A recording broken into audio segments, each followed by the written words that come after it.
Great.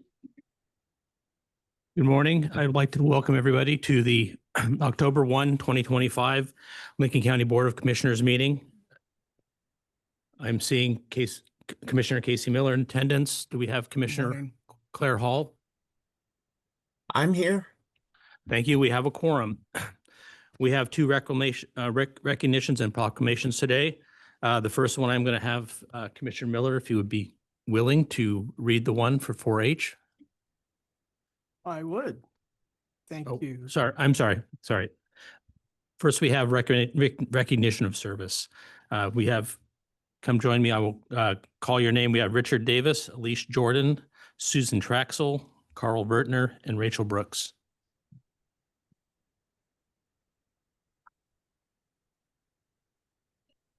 Just use me.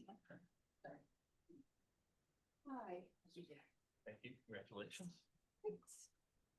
Are you taking a photo? Mm-hmm. Is he gonna stand with me?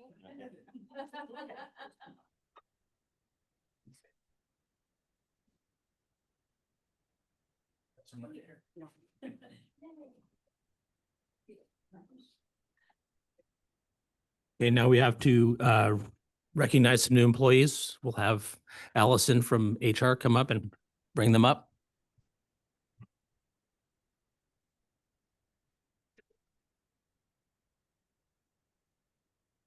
Good morning. Morning. My name is Allison. I'm the HR assistant with Lincoln County. I'm going to introduce one employee today who is not able to make it to our Lincoln County tour. This is Alexis Norwood, who is with Health and Human Services and is a medical legal death investigator, part-time, no benefited. Now I'm going to invite the ones that were able to make it on tour to introduce themselves.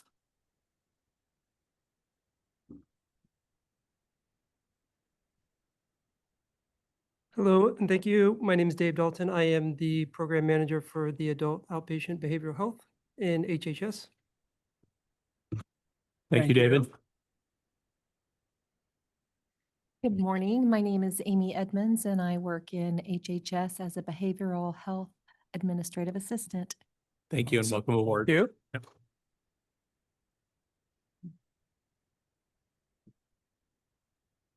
Good morning. My name is Bradley Opperud. I'm with Patrol. Morning. Thank you. Thank you.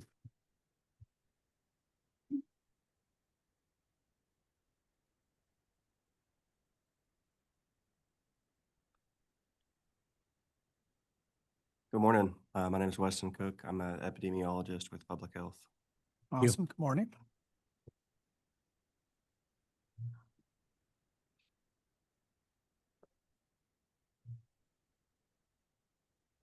Good morning. I'm Isna Bakas. I'm the new health promotion specialist with public health. Thank you. Yep. Morning. Welcome. Good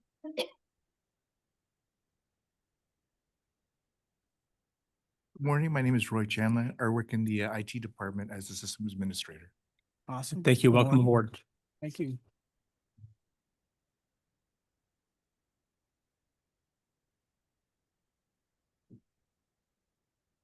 Mention a little bit closer to go. Thanks. All right. Welcome to the team. Thank you. Welcome aboard.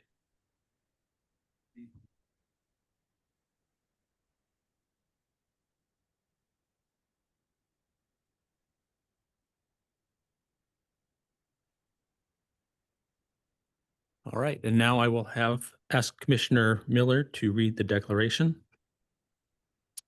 All right. In the matter of proclaiming October 2025 Breast Cancer Awareness Month in Lincoln County.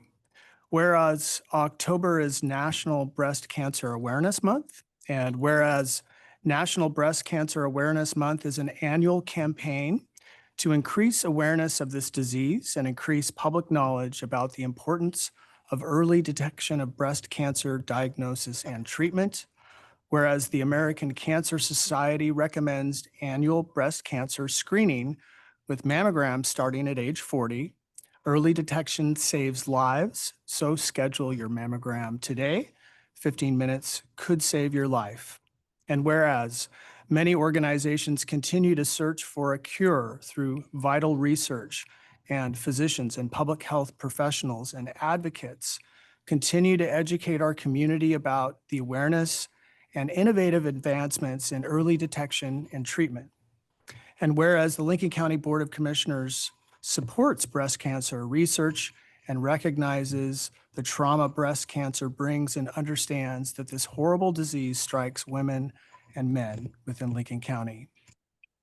Now, therefore, we, the Lincoln County Board of Commissioners, do hereby proclaim October 25 as Breast Cancer Awareness Month and recognize all of the above and acknowledge all Lincoln County citizens and survivors' strength and ask all to join in this worthwhile cause, which aims to offer support for those courageously battling this disease, to recognize the many survivors, and to honor those lives lost to this disease.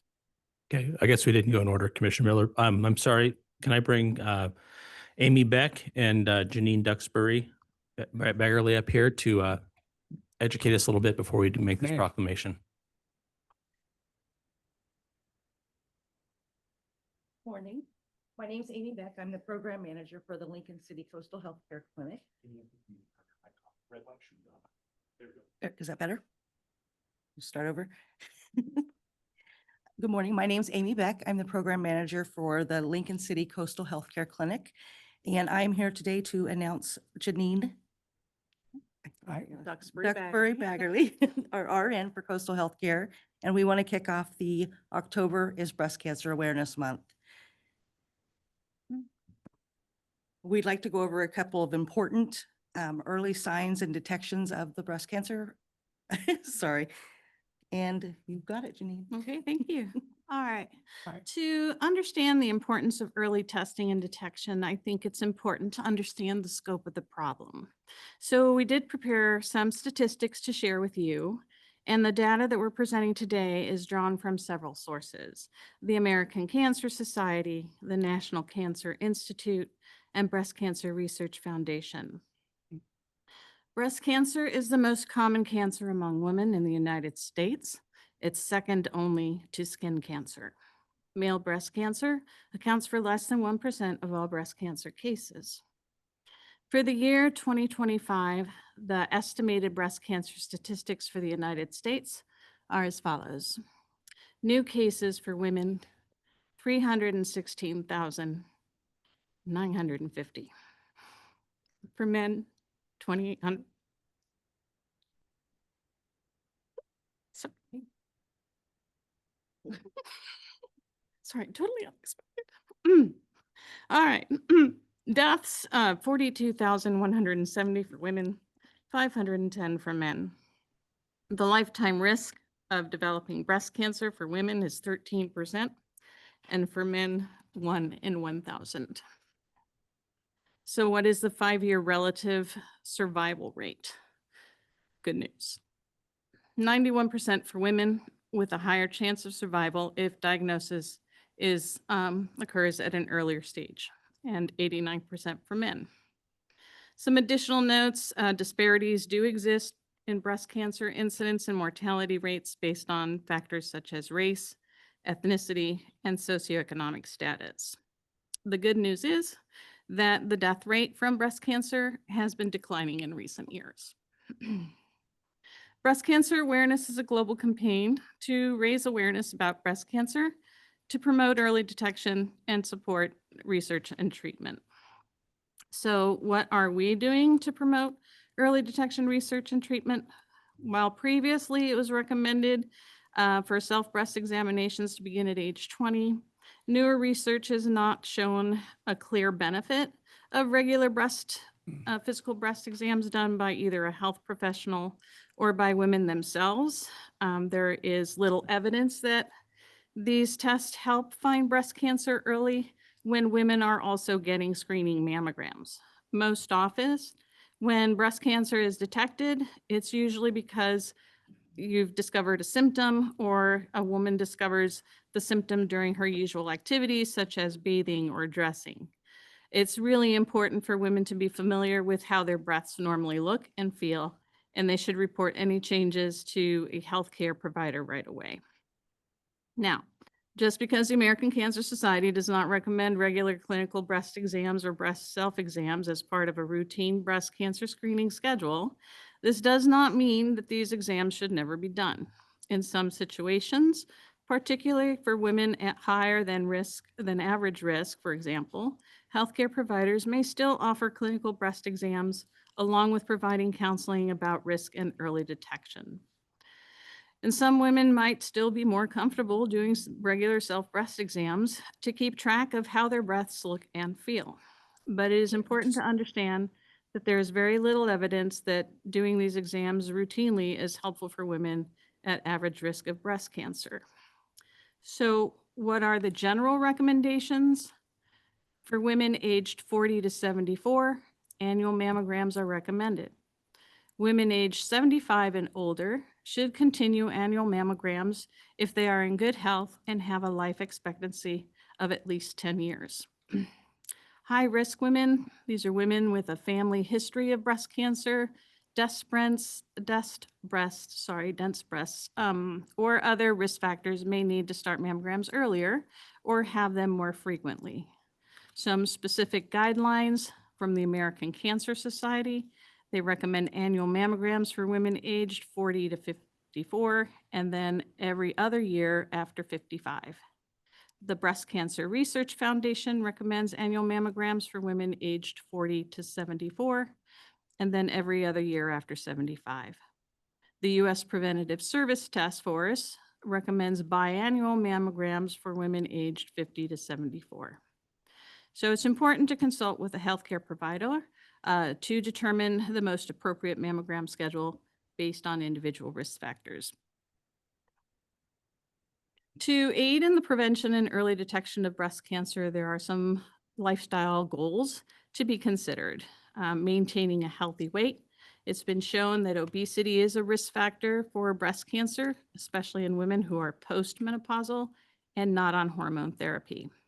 Eating a balanced diet, consuming a wide variety of fruits and vegetables to get essential antioxidants like the carotenoids can help reduce risk.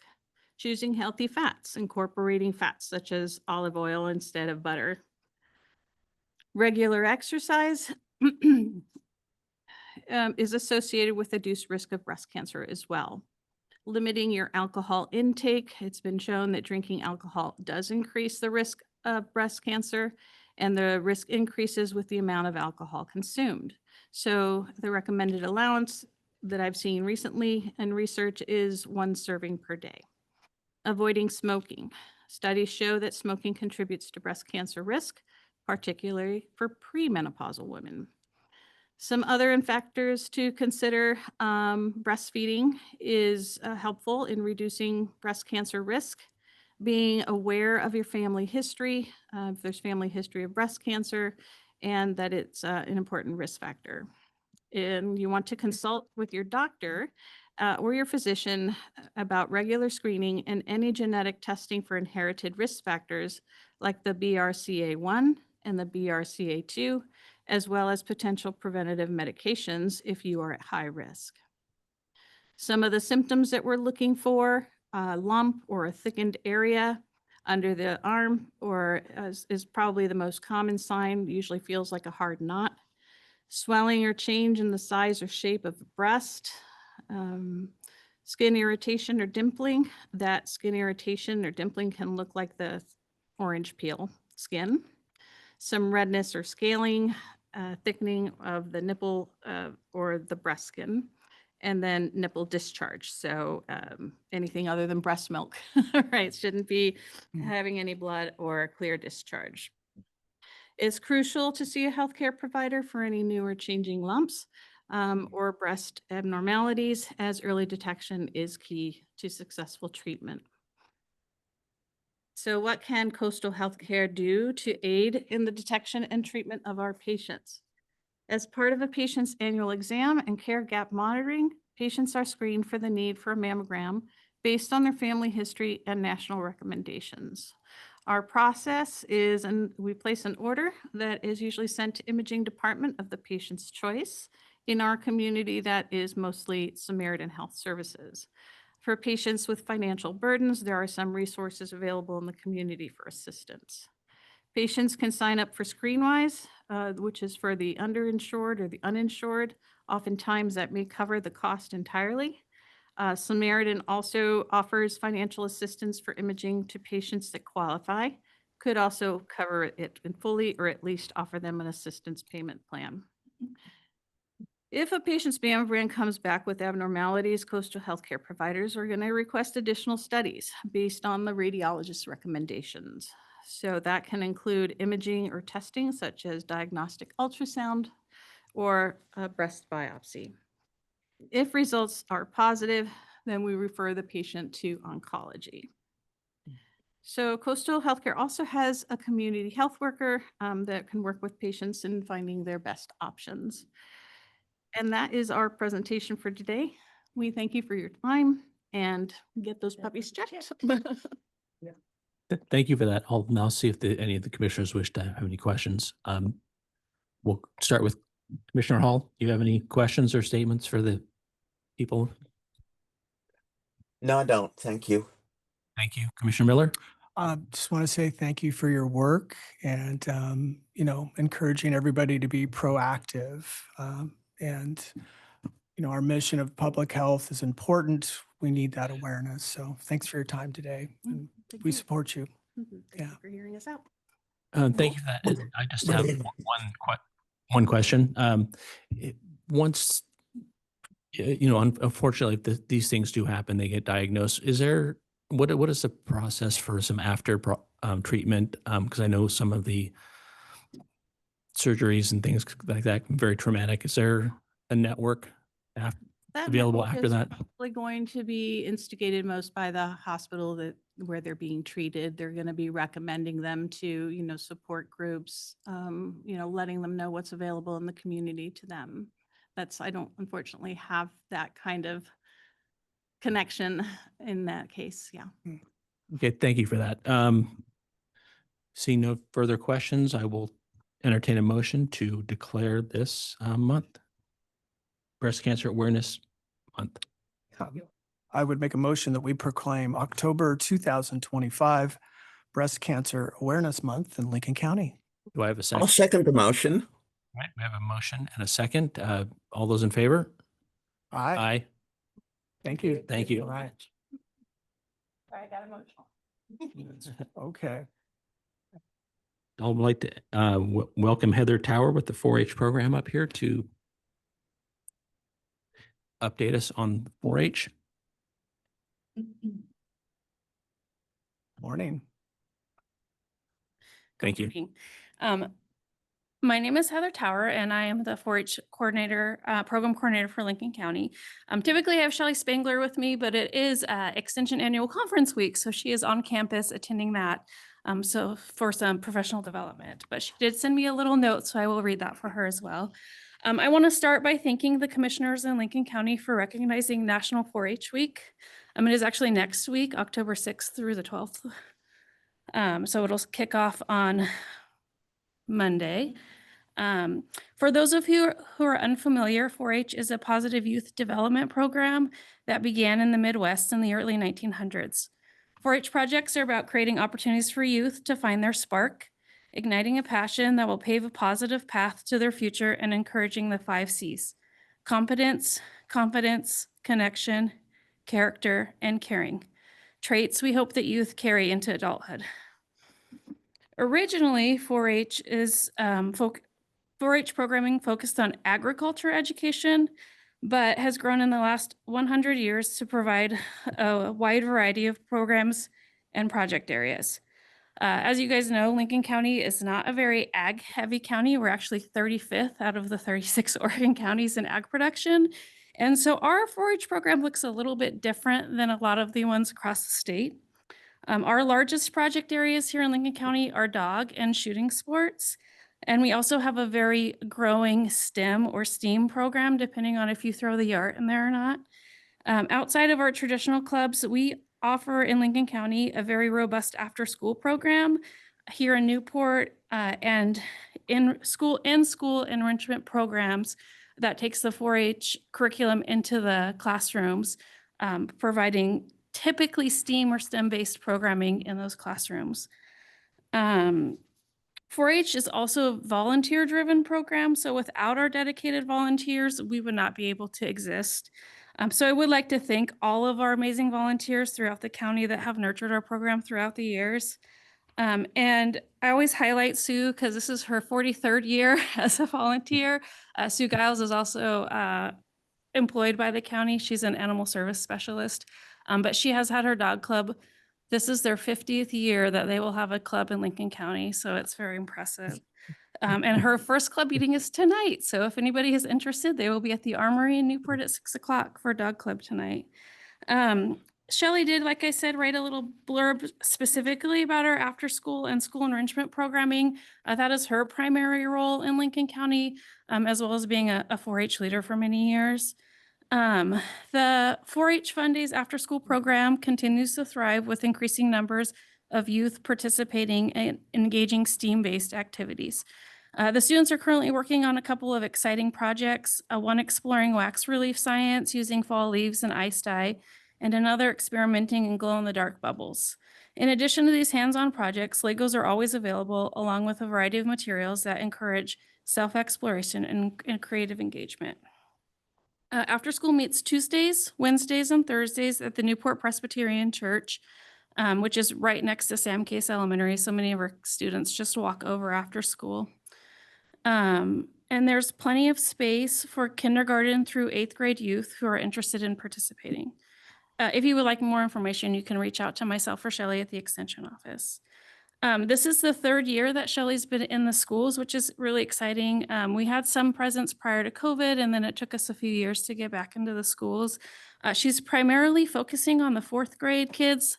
4-H and 4th grade is kind of our thing. Most kids can participate from kindergarten through high school graduation, but 4th grade is kind of that year that they get more opportunities. They can do things like shooting sports, large animals, dogs, where the younger kids, their focus is more broad and they're exploring a lot of different projects. As they hit that 9-year-old 4th grade year, they kind of narrow their focus and kind of focus on specific project areas. And so that's why she is into the 4th grade classrooms, because that's kind of our peak age for 4-H kids. So last year she did, she explored teamwork, science, and engineering concepts. They hatched chicks and ducks in the classroom, and we were able to raise those ducks. Other 4-H members were able to raise those ducks and then market them at the fair. So she's doing programming in the school that then benefits the kids that are in the club-based programming, tying everything together, which is super cool. And then she promises to do even more fun and exciting STEM topics in the classrooms. We're also branching out and working with the ABC Educational Center to bring 4-H programming to their students. They have a full-time program now where they're doing a curriculum for school-aged kids throughout the year. So she's going to be doing similar things at the ABC Educational Center that she's doing in the 4th grade classrooms at Sam Case. And we are very grateful for those partnerships because it's just Shelley and I that are employed by 4-H. So without those partnerships, we can't get the reach broader into our county. So I, again, appreciate the time. Again, if you guys have any questions, reach out to us at the Extension office. And I would like to highlight that our open house for 4-H, so if anybody is interested in volunteering, getting your youth signed up, it's this Sunday, the 5th from 1 to 4. We will be at the Animal Barn because we're hoping some of the kids will bring their projects at the fairgrounds. Access will be on Harney Street. We usually have that gate that's directly next to the barn open. If you go for Christmas trees, the same gate. So please, if you guys are interested, come out and join us. And we'll be there again 1 to 4 on Sunday the 5th. So I appreciate your time. And if you have any questions, I'm happy to answer them. Thank you for that. Any comments, questions from the commissioners? Commissioner Miller? Yeah, Commissioner Chuck, Heather, just maybe just briefly, if somebody's interested in starting programming, is it just begin with a phone call? Anything they should think about? You know, if they're passionate to bring their Yeah, hobby? if you have a talent that you would like to share, like again, I kind of highlighted the things that are in our county, but sewing, cooking, food preservation, if you're a knitter, crocheter, if you have that passion and you want to teach it to the youth, we would love to have you. It's a pretty easy process. There's paperwork involved. You do a background check through OSU. There's about 3 hours of training that's split up. Half of it's with the state team and then half of it's directly with Lincoln County and how our program operates. So there's a little bit of legwork involved in the front end. And then there are requirements moving forward, how often your club meets in a year and things like that. But it's minimal. We have the 6 rule. You have to have 6 club meetings from October to September. So within that 12-month period. But anything you're passionate about, fishing, again, I said we have shooting sports club, we have an archery club, we have a shotgun club, we have a rifle club. So anything that you are passionate about, we can turn it into a 4-H project. And I would love to we are always needing volunteers. I have more kids that would like to participate than the volunteers that can sustain them, unfortunately. So, Gotcha. Appreciate that. yeah. Thank you. Commissioner Hall?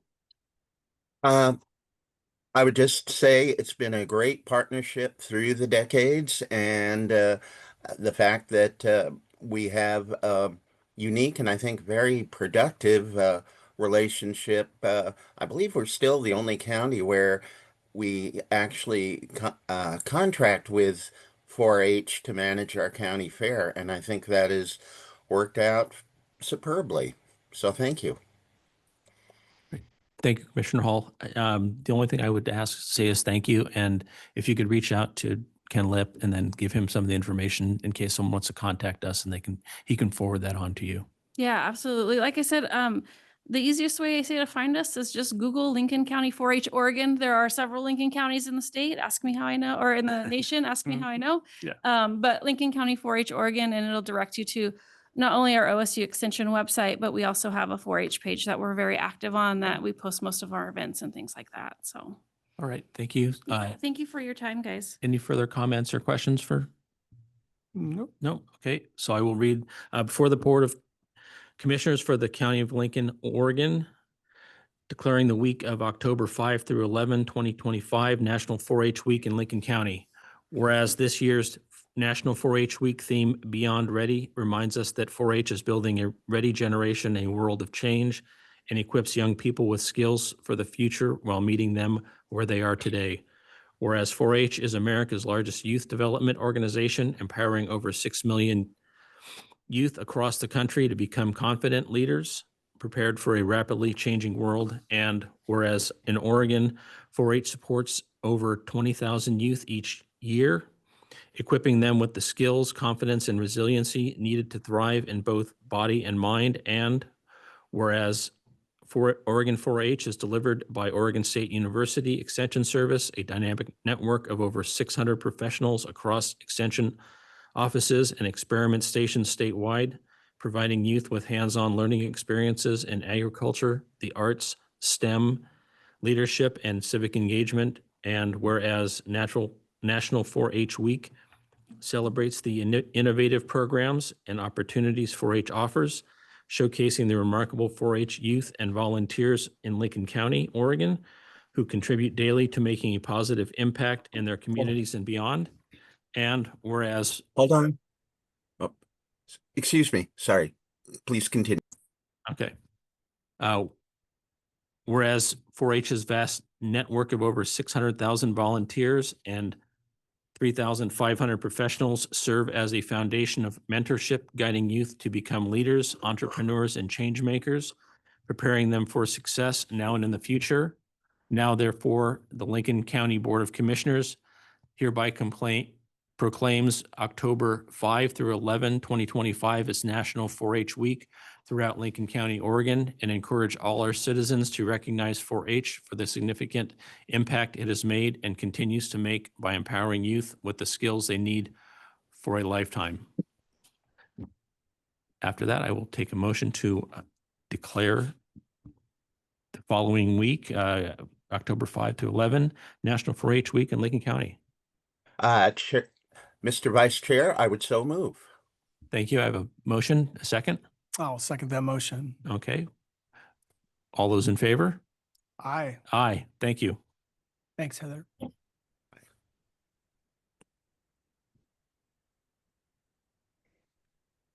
Thank you. See you later. Thank you, everybody.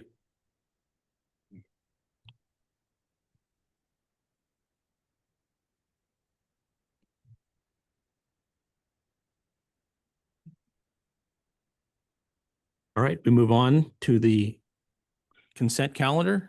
Has everybody reviewed and looked at the consent calendar? And does anybody wish to speak about anything on there before we move? Nothing for me. Or for me, I would move for adoption of the consent calendar as presented. Okay, we have a motion. Do I have a second? I'll second that motion. Okay, all those in favor? Aye. Aye. Motion passes. Thank you. Move on to the next item. Council Yule. Thank you, Commissioners. Before you is a draft policy and procedure for federal immigration encounters that Lincoln County employees may have. So this is regarding more commonly known as ICE agents. So if we do have federal immigration officers that do come on site, this is a procedure for how employees are to handle those encounters. So if you go through the policy, and this is being adopted formally throughout the state by other counties. We actually did receive this draft policy from other counties that have already put this in place. So page 2 actually sets out the procedure for how an employee would handle an encounter with a federal immigration enforcement officer. They are going to have to contact a supervisor and county counsel's office.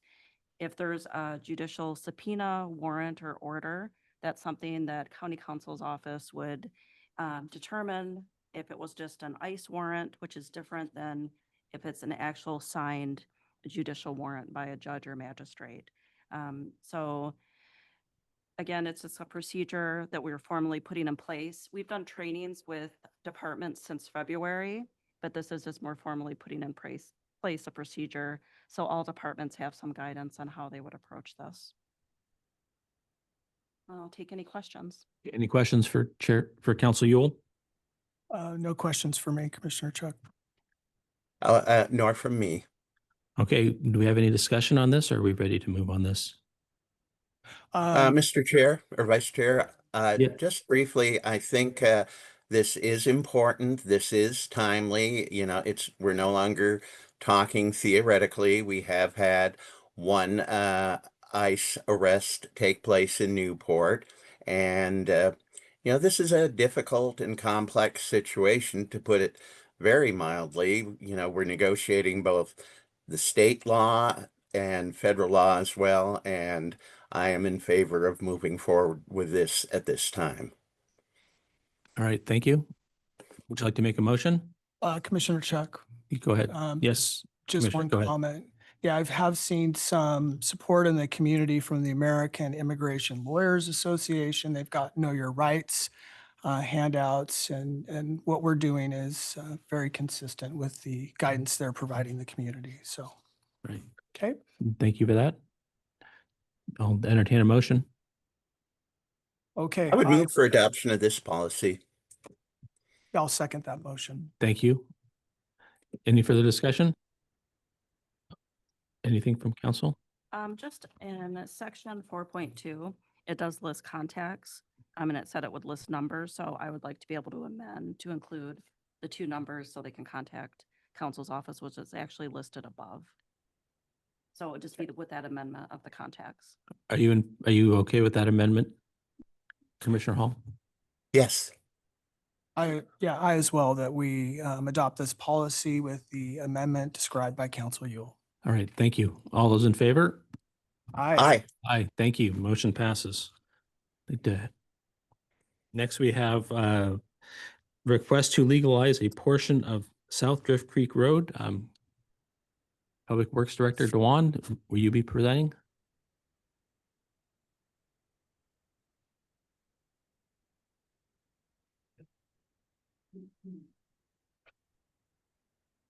Morning, Andrew.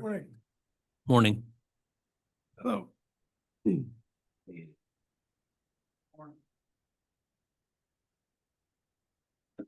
I believe our county engineer, Andrew Blair, was going to present this, so I apologize for my hesitation. No problem. Go ahead. Yeah, so I presume you've got the same piece of paper in front of you that I do, but Public Works is in receipt of a FHWA award for preliminary engineering for this project. As a part of any federal funding, there's a requirement that the right-of-way be valid. It's apparent from initial survey research that that is not the situation here. So ultimately, what we'd like to have is our right-of-way commensurate with the existing road. That is, whether or not any construction associated with the design goes forward or not. You'd like to have that existing roadway within county right-of-way. So we are trying to fix that issue as a part of what's required for legalization. All right, thank you. Any questions from the commission? Commissioner Chuck, no questions. We have our thorough letter here from Andrew, Public Works. So yeah, I support initiating the legalization. As do I. Okay, Council Yule, is there anything we need to go forward with this? So the proposal would bring this back to the October 15th meeting with an order for initiating the legalization for a decision. Okay, so you just need consensus from us at this time? Bring it back. All right. Do we have consensus to Bring it back. bring it back on to the next meeting? Sure do. Thank you. Yes. Thank you. Thank you. All right.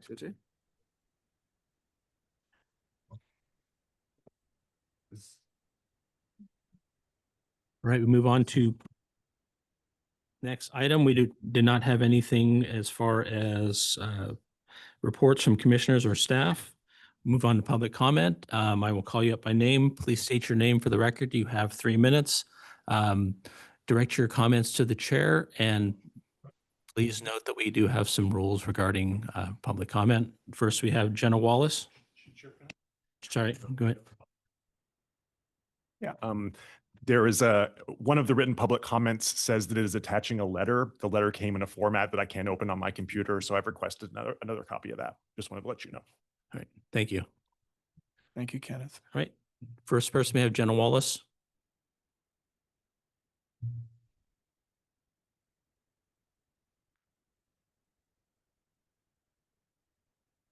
Morning. Good morning. Morning. Commissioners. Do I need to push a button or? just good Needs to be go? If read. the light's on, yeah. Yes, it is. Good morning again. I wanted to start by congratulating all 7 new employees recognized today from 3 different Lincoln County departments, not subject to the current hiring freeze. Welcome to Lincoln County. However, I am here today asking for the Board of Commissioners to grant exceptions to the hiring freeze for 5 key public safety positions within the District Attorney's Office. Currently, the District Attorney's Office has 10 vacant positions, with 9 of those positions currently frozen. Over the past 6 months, I have repeatedly requested freeze exceptions citing public safety necessity. However, those requests have been denied without any discussion and without a public hearing. Today, I am again requesting exceptions for 2 general fund deputy district attorneys, 1 grant-funded deputy district attorney, a detective position, and the executive chief position responsible for crime victim advocates, child support enforcement, and Lincoln County's statutorily mandated child abuse, elder abuse, sexual assault, and domestic violence multidisciplinary teams. In the past 9 months, the District Attorney's Office has become overwhelmed with an increase in crime, a rise in challenging caseloads, and a shortage of staff. Lincoln County has seen a 24% increase in crime this year and is projected to file over 1,850 criminal cases by the end of the year. This does not include a backlog of over 360 cases awaiting review. Without adequate resources, staffing, and the ability to hire employees, criminal prosecution in Lincoln County will be severely impacted. If the District Attorney's Office continues to be prevented from hiring employees into key public safety positions, it will directly impact our ability to protect our community, to hold offenders accountable, and to seek justice for victims. I am not asking for any additional resources. I am simply advocating for the ability to use funds and hire personnel into already established and approved positions adopted through the 25-26 budget process. I understand the county wants to resolve their $4 million budget deficit through countywide vacancy savings. However, when hiring freezes directly impact public safety and the ability to seek justice for crime victims, exceptions to this freeze must be granted, like they have already been granted in the sheriff's office and parole and probation. The district attorney's office is not responsible for the deficit and has consistently underspent over the past decade, contributing hundreds of thousands of dollars back to the general fund at the end of every budget cycle. My request for 5 exceptions for key public safety positions leaves 4 remaining frozen positions in the district attorney's office to help resolve the county-created budget deficit. This seems to be a reasonable compromise to promote public safety while also balancing the budget. Lincoln County's Board of Commissioners must choose to prioritize public safety positions at all levels of our criminal justice system: law enforcement, criminal prosecution, and probation. I have spent the last 15 months earning the support of the community and my agency partners. When will I gain yours? At this time, I would ask that the Board of Commissioners vote Ms. to... Wallace. I'm almost done, Commissioner, if I could just finish. At this time, I would ask that the Board of Commissioners vote to approve an order today to immediately unfreeze the 5 key public safety positions previously listed and allow the District Attorney's Office to initiate hiring into these 5 positions immediately. And I have the order prepared. Thank you. Thank you for your time. Commissioner Chuck. Can I make a No, we comment don't. there? We don't address this. Thank you, Commissioner Miller. Thank you for your time. May I present the order? Not at this Yes, time, but you can present it in. you can bring it to the office later. Absolutely. I'm going to provide it to you. Yeah, right over here. And I would ask that you vote right now on this order. I'll pass it to our public information officer. Thank you. I think we could at least have some No, we're not going to have discussion, Commissioner Miller. This is public comment. Thank you, Ms. Wallace. Commissioner Chuck, when will there be a discussion? Because no one will speak to me about my exception request. We're done here, Ms. Wallace. Thank you. Thank you, Jenna. Christine Hutchins, thank you. I'm up.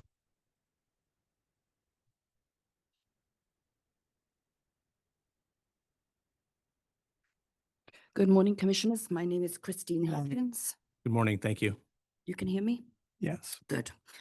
From Otter Rock. I have a few things I'd like to bring to your attention. When Lincoln County residents address their elected officials, it is sincere questions and concerns that they have.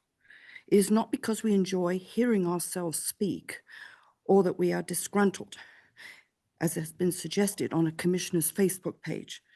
It is a choice that you make not to respond. There is no law to prevent interaction, and to continue to ignore the people that pay taxes that fund your paycheck is unacceptable. I wrote to the Board of Commissioners 4 times, late June and early July. I received no response, except from Commissioner Miller. He suggested in writing that his fellow commissioners call for an executive session in order to deal with the events of 6/4. The response, of course, received a deafening silence. To hide council's sharing of personal information about county employees' files Barbara Davis and I received on 6/4, the BOC chair and council threatened to arrest me if I attended a BOC meeting in person and silenced me for 2 months. This violated my First Amendment rights. I would like to know when an investigation will begin into this behavior of the county council, as she broke the personnel rules that Lincoln County proudly posts on their website in discussing personal information about 4 county employees. I would like to know why the punishment of a commissioner is so severe, but literally non-existent when it comes to county council. I would also like to know why a commissioner that was elected by the people of Lincoln County, receiving over 13,800 votes, has been exiled from his office, been investigated at taxpayer cost of $65,000, and found not guilty, is still not included in daily governance. Why is he not allowed to add one single item to the meeting agenda And why, during open meetings, is he shut down and unable to defend himself against extreme personal attacks every single BOC meeting from one Lincoln County resident in particular? I would also like to know when the commissioners plan to address the fact that the DA's office is staffed at less than 70% and has been since the DA took office, when the HHS department is expanding its size every single month, including this month.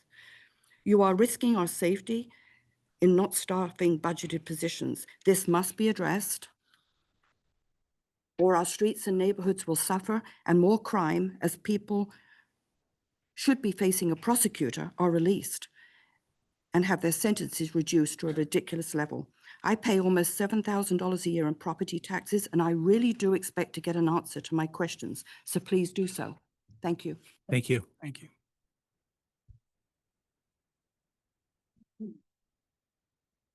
Last person we have is, do we have anybody online, Ken? We put up a bunch of people online. We want to comment, yeah. Okay, thank you. Just want to see if anybody online wants to comment before I do my last one. Anybody online, please raise your hand if you wish to make a comment. We've got one up.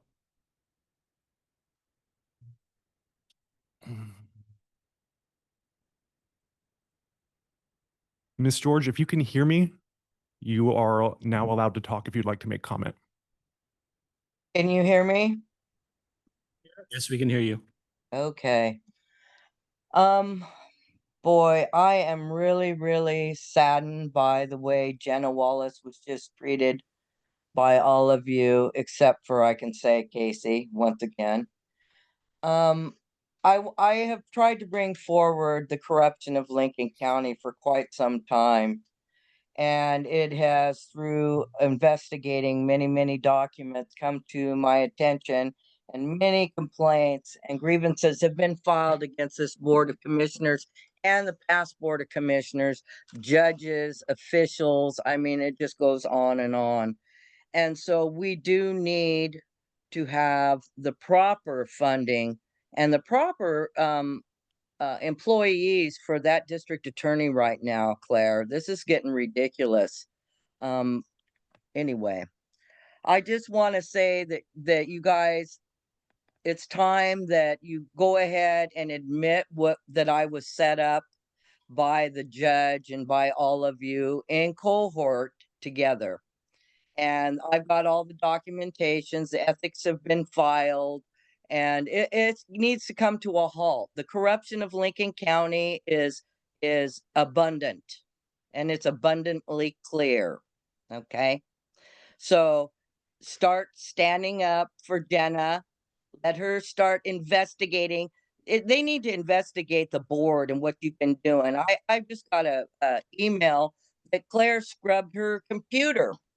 And that's a public records issue. So, you know, I don't know how you guys thought you could get away with all this, but it's coming to a halt. And I feel for Jenna. I really do. And I thank Christine Hutchins. I do owe you, Christine. Like I said, I will pledge allegiance to that flag standing beside you any day of the week.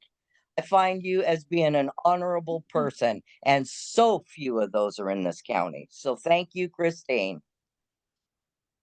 I'm done. Thank you. Thank you, Ms. George. Last person we have is Debbie Kozar-Du. Please come up.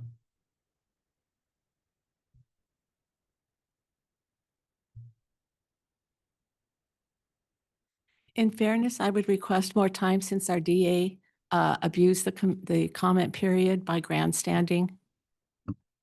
Please continue. Okay. This is the start of my time, right? Yes. Okay. On Facebook, I saw Commissioner Claire Hall has posted a response to a question for someone who sincerely wanted to hear Claire's explanation for Miller's allegations of lack of transparency and accountability and public comment. This was Claire's response. On 9/18/24, during our public business meeting, Commissioner Miller falsely accused Commissioner Jacobson and me of violating the public meeting law. This attack came without any advance notice or forewarning. He also released confidential HIPAA information about an employee, along with information about their job evaluation. He criticized other employees as well, some by name.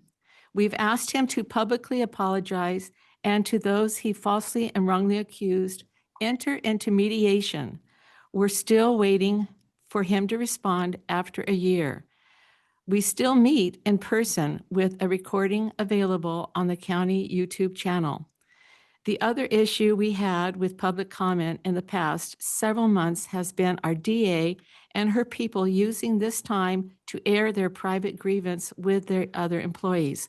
I'm sorry anyone got the idea that we don't want public comment. We get public comment and feedback all the time in emails, phone calls, community meetings, and the like.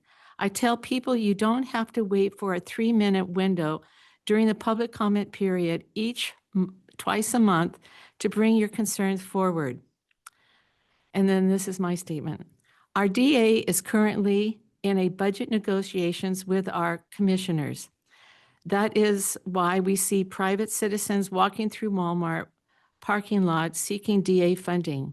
I hope our citizens do not get suckered into believing the exaggerated selfish efforts of our DA seeking a larger budget during a period our county is suffering the loss of federally pledged funds for programs serving our less fortunate. Let's tell her to act more responsibly with her finances and be an asset to our county instead of a drama queen, which we just witnessed. Thank you. Thank you. This is the end of public comment. I'm adjourning the meeting at 10:51. 10:51. Yep. Thank you.